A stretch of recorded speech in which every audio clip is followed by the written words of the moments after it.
All right. Algebra 3, lesson 41. Before I get into a bunch of this, there is some stuff. Let me go ahead and flip over to a blank page in here, because we're going to get into, in this lesson, we're going to talk about reciprocal trigonomic functions, permutation notation. Now, you should already be familiar with both of these things. Permutation notation is really not hard. That's an Algebra 1, even geometry thing. And reciprocal trig functions are, I know that's something I'm about to hit in geometry, I think. So granted, I understand some of you haven't had geometry, aren't taking geometry. Others of you are in geometry. Some of you have had geometry. So before I go very far, I want to make sure that everybody's on board before I miss somebody that's, a blank and isn't going to get it filled in. All right, so what are our three trig functions?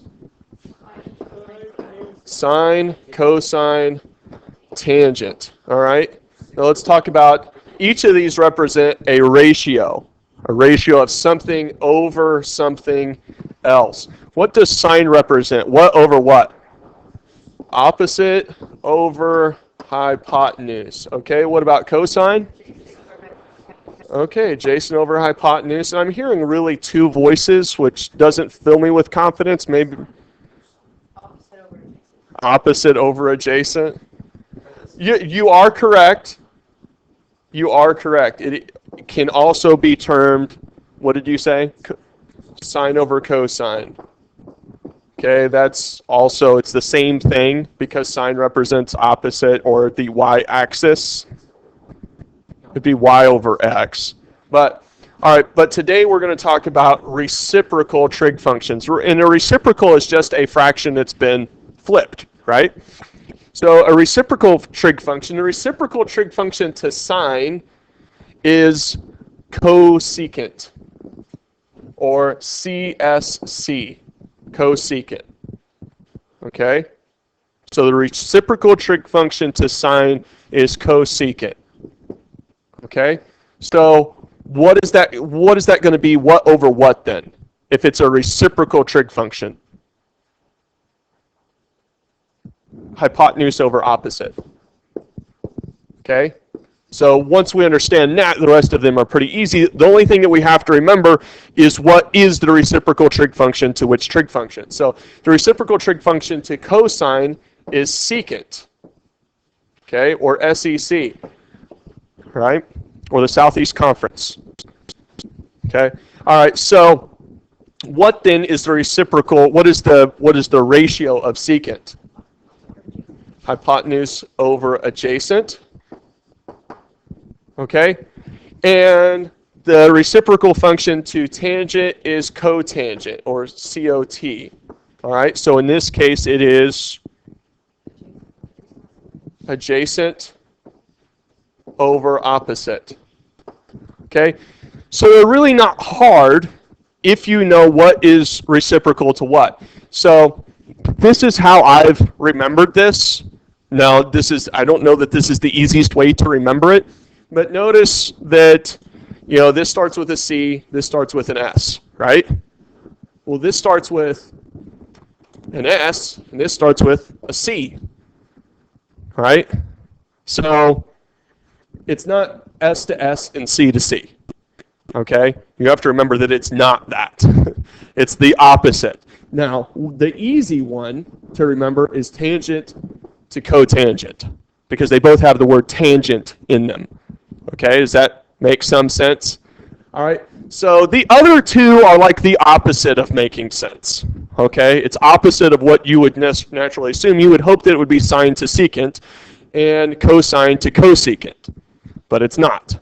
Okay, so you want to think S to C, C to S, and then tangent to cotangent. Okay, do we kind of understand this? Okay. So if you've written this down somewhere, that's going to be the biggest thing that's going to help you. You'll also see this show up on page 293 in your book, where they'll compare these things. All right. But essentially, we're going to continue to do our reference triangles the same way. We're just going to use the reciprocal. So I'm going to use hypotenuse on top, and then adjacent over opposite. So hopefully really no big deal for you there. Permutation notation. If it tells you about a permutation, this is based upon factorials. So it's how many of something we're taking at a time. So again, if you've had geometry, you've seen something that looks like this, where permutation, the formula for it, is the number of things that we have, factorial, over the number of things that we have minus how many we're taking at a time, factorial. Okay? Is this familiar to anybody in here? Maybe, hopefully most people. You'll see this at the bottom of the page on page 297. A lot of times it'll be listed like this. Okay? NPR, right? If you listen to that station on the radio, NPR, no? Okay. Your calculator will also do this for you. Okay? If you go to math probability, I'll go ahead and pull it up so you can see it. Newer calculators are a little handier with it, right? But let's pick some numbers just so we see it multiple different ways. Let's say that we have, well, let's make it a little bit bigger. Let's say 10. 10 is my n, and we want to take 3 at a time. Okay, so we'll say 3 is my r. Okay, so written out fully, right, in expanded form, this would be 10 times 9 times 8 times 7 times 6 times 5 times 4 times 3 times 2 times 1. Okay, all over 10 minus 3 factorial. Well, what's 10 minus 3? 7. So that would be 7 times 6 times 5 times 4 times 3 times 2 times 1 on the bottom. So what's going to cancel out? Everything from 7 on down, right?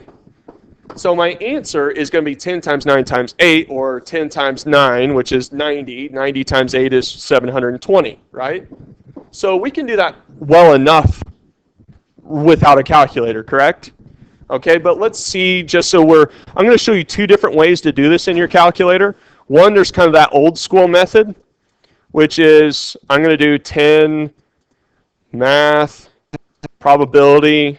It's going to come down here. I'm going to get my exclamation, so my factorial, divided by 10 minus 3, and then I'll do my factorial on the outside, so math, probability, factorial. Let's see if that gives me my answer of 720, right? Does that work, right? So 1, I can do it pencil paper. 2, I can do it old school calculator, and I can do it new school calculator. So I'm going to hit 10, math, probability. I'm going to go down to NPR, okay, meaning I want permutation. And then I'm going to hit 3, and I still get 720. Now, some of you can go directly to math probability, and it'll leave a blank spot on either side of that P where you can plug 10 on the left and 3 on the right. Right, and it will automatically give it to you. But if you have an older calculator like this where it doesn't do that, you'll have to plug in your first number, go to NPR, hit select that, and then hit how many you're taking at a time as your secondary number. Does that make sense? So do we understand how to do permutations? Okay, now what you'll notice for what we're going to cover later on is we'll cover combinations, and that uses function 3, but it uses a different formula to do that. Okay. But we'll get to it when we get to it.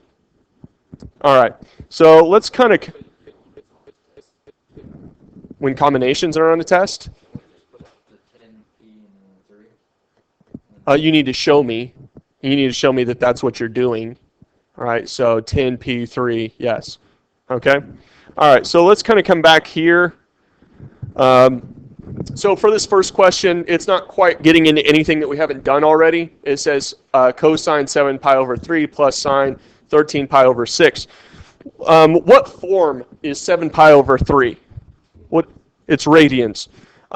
Do we really think in radians, though? I mean, some people teach radians to the extent that that's how they see things. I don't teach radians to the extent that you're going to see it that way. Maybe that's my fault. But I would convert 7 pi over 3 into degrees. How would I do that, though? All right, so times 180, what do you mean? All right, so substitute 180 in for pi. All right, so 7 times 180 divided by 3, so that's giving me cosine what? What is that in degrees? 420 degrees. So we are past 360, right? All right, plus sine. Now we have 13 times 180 divided by 6. What is that? 390 degrees. So we're dealing with degrees over 360. So let's kind of come over here to a blank page. Let's use this. All right, so we said sine what? Sine 420 degrees plus, cosine. Okay, cosine sine 390. 390 degrees. Okay, so we're going to have to do something like this. Okay, 420 degrees. I need to find out what the reference angle is, though. What is the reference angle? 420 minus what? What are you doing? 420 minus 360. All right. Is it 60 degrees? All right, so which quadrant am I in? First quadrant. Reference angle is 60 degrees. What's the other angle then? 30. All right, what's opposite of 30? 1. What's opposite of 60? And what's my hypotenuse? 2. I want the cosine of this. What's the cosine? 1 over 2. Okay, adjacent over hypotenuse. Very good. All right, 390 degrees. Subtract 360. 30 degrees. What quadrant am I in? I'm in the first quadrant. What's my reference angle? 30, which means the other angle is 60. What's opposite of 30? 1. What's opposite of 60? And my hypotenuse is 2. Okay. Sine 1 over 2. All right, so 1/2 plus 1/2 is 1. Could I plug that in my calculator to double check that? Yeah, what did you plug in? Cosine 420 plus sine 390? Okay, and it gave you 1, so you were able to confirm that answer, right? But that's not the work that you're going to show, correct? You're going to get a big fat DSA on a test. But it will say it on a test. Okay? All right, it's not fair. Okay, cotangent. Cotangent, 405 degrees. It's a reciprocal trig function plus sine 270 degrees. And what does it say here? Does say what? Do not use a calculator. Okay. All right, so cotangent, 405 degrees. All right. Yeah, well, before we get to the whole adjacent over opposite part of it, subtract 405. Well, subtract what from 405? 360. Okay, what's 360 minus 405? 45 degrees. Which quadrant does that put me in? First quadrant, 45, and then 45, 90. What's opposite of 45? What's opposite the other 45? 1. What's opposite the hypotenuse? Or sorry, not opposite hypotenuse. Okay, so cotangent is adjacent over opposite, right? All right, which is what in this case? 1 over 1? All right, so that is simplifies to just be 1. Okay, so I have 1 there. All right, let's look at sine 270 degrees. Where's 270? What quadrant is 270 degrees at? It's on the line. Okay, what line? The y-axis, top or bottom? Bottom. What does it equal? -1. Okay, because sine represents the y-axis. So this is plus -1. 0. Okay, now here's the problem. Can I confirm this in a calculator? Try. You can't. Right. Because your calculator doesn't use the reciprocal trig function and it's not inverse tangent. Okay? Because inverse is not the same as reciprocal. Okay? Now, because it's 45, 45, right? The cotangent and the tangent are the same thing, correct? So could I try tangent 45 plus sine 270? In this one, I can. What do you get? You get 0? Okay. It works in this case with a 45. Is that what, are you in degrees or radians? You did it wrong. Okay. All right. Let's look at this next one. It says 3. Oh, okay. This is new for you guys. And I didn't see where this actually showed up. No. But I'm trying to see where this actually shows up in this lesson. No. We're gonna hit it. Okay. All right. 3 tangent theta minus theta over 2 minus 3 radical 3 equals 0. And we have to stay between 0 and 360 degrees for theta. All we're doing here is we're solving for theta. Okay? So, if I'm solving for theta, think of how we solve for variables, period, right? Let's use what we already know about solving for variables. All right, I need to do what to solve for a variable? Isolate it, right? That means move everything else to the other side. What do I start with? Adding what? Add 3 radical 3 to both sides, okay? So I have 3 tangent theta over 2 equals 3 radical 3. Now what would you do? No? Divide by 3. Because I can't do that yet, we have to follow an order. All right? Because this is tangent theta over 2. It's not just divide by 2 first, okay? Because it's part of a trig function. Okay? Does that make sense? Okay. So I have tangent theta over 2 equals what?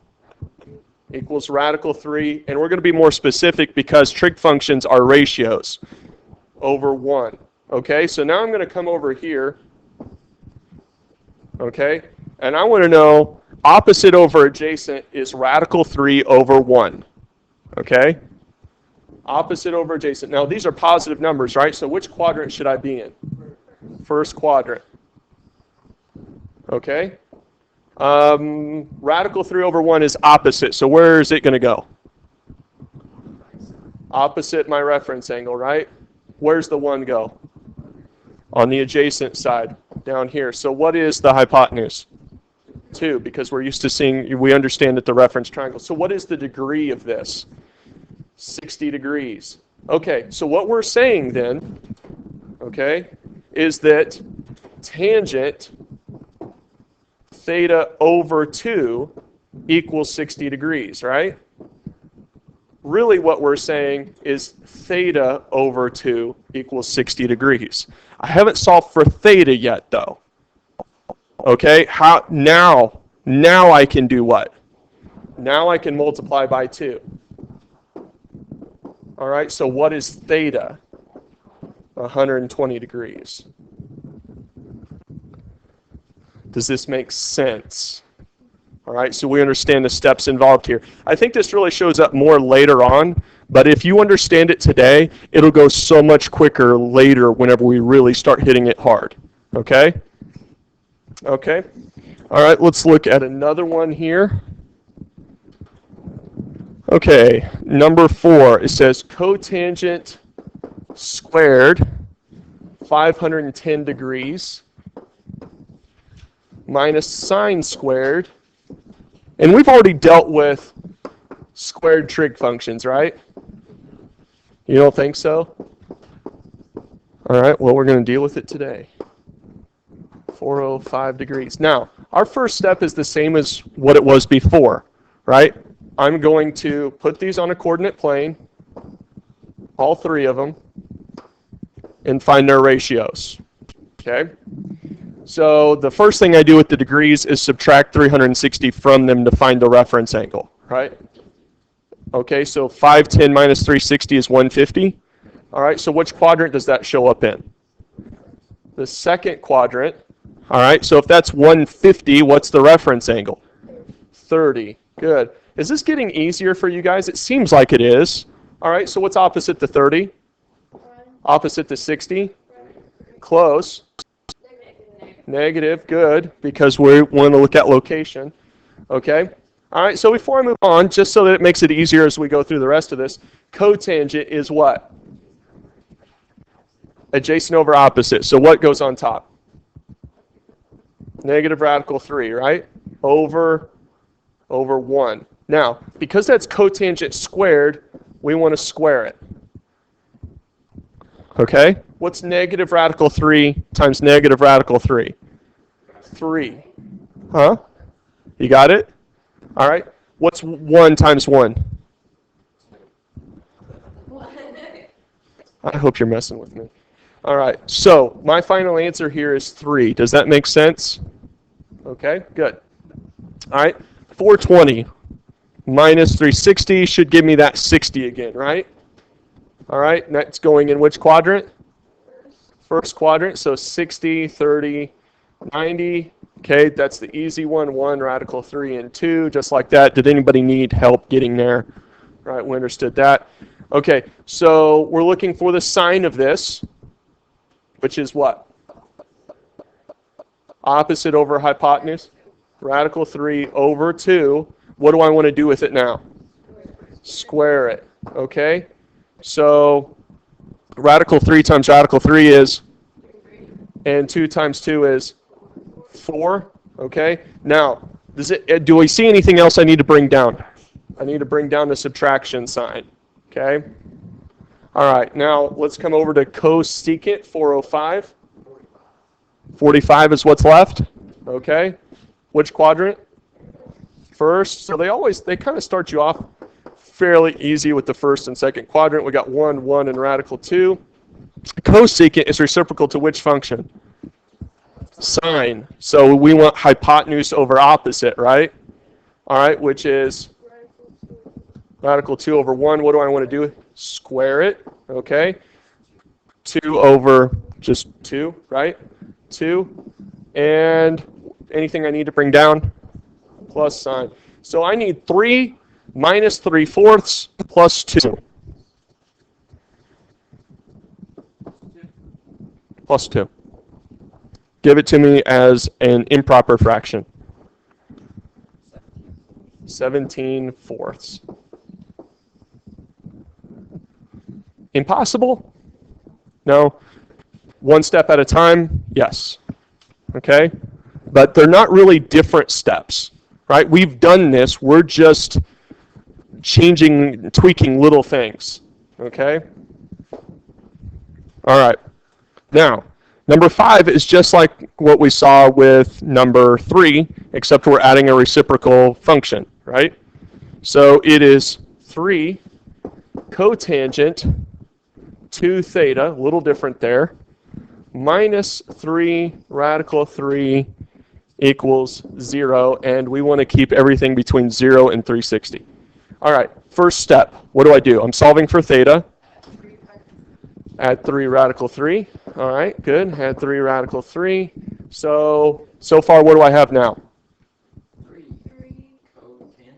3 cotangent 2 theta equals. All right, what's your next step? Divide by 3. Good. All right, so cotangent 2 theta equals what? Radical 3 over 1. What's the next step? Graph it. Good. Okay. Now, you'll find so far this is pretty nice because it's working out the same way as the previous one, right? First quadrant, right? And, oh, hold on a second. It's cotangent, though. What does cotangent mean? Adjacent over opposite. So radical 3 and 1 and 2, right? Which means my reference angle this time is what? 30. Okay? So what we're saying is that 2 theta equals how many degrees? 30 degrees. All right, which means theta equals what? Equals 15 degrees. But because, right, we want to be able to go around, I mean, we want every degree between 0 and 360, correct? All right, so this is where it changes a little bit. What question was this? 5? Okay. Where else can we get a positive radical 3 over a positive 1, or something that reduces to a positive radical 3? Is quadrant 1 the only place where I can get that? Not quadrant 4, quadrant 3.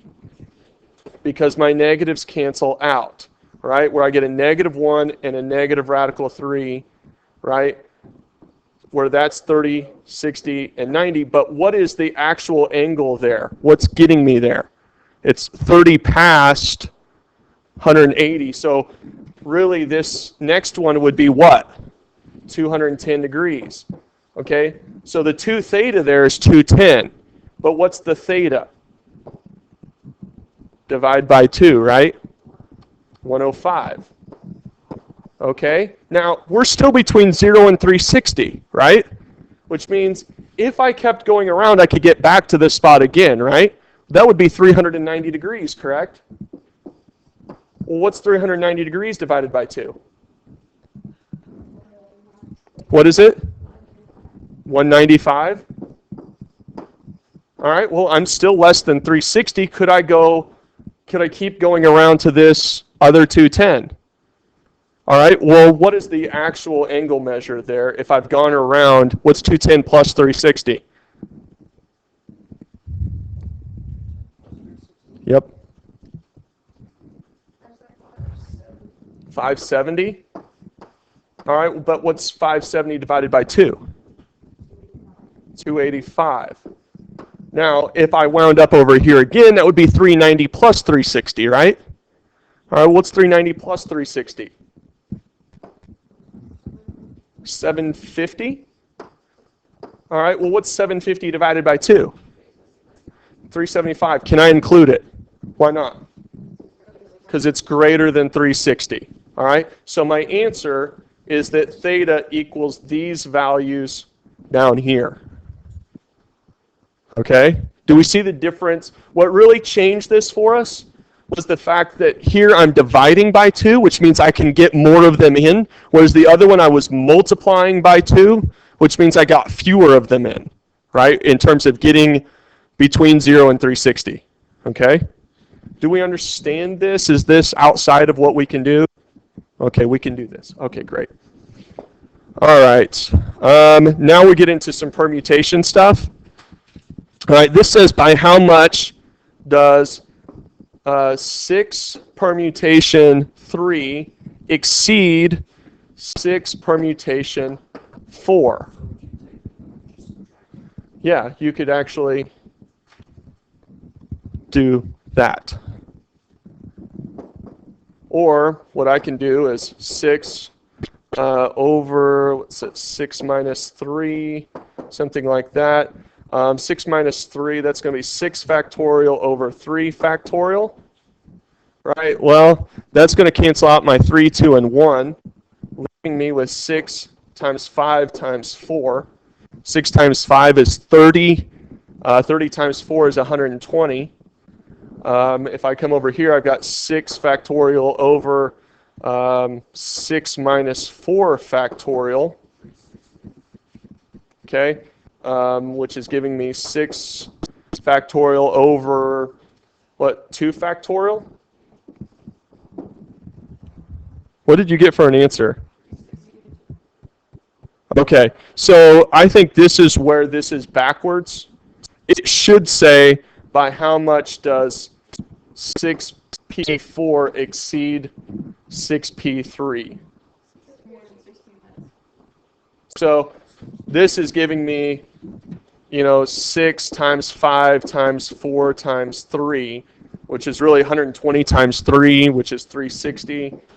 So 360 minus 120 is 240. My answer should be 240. So the question is worded wrong, because the honest answer is 6p3 doesn't exceed 6p4. Okay? And on number 7, they do the same thing. They get it wrong again. They take 4p2 exceed 4p3. 4p3 is going to be bigger than 4p2, and you should get 12 out of that answer. Sure you didn't type this? I didn't type it. It gives me these questions, and it will actually mess up every single one of those permutation questions. It'll put them in the wrong order. Your test won't, and I don't think that your book will.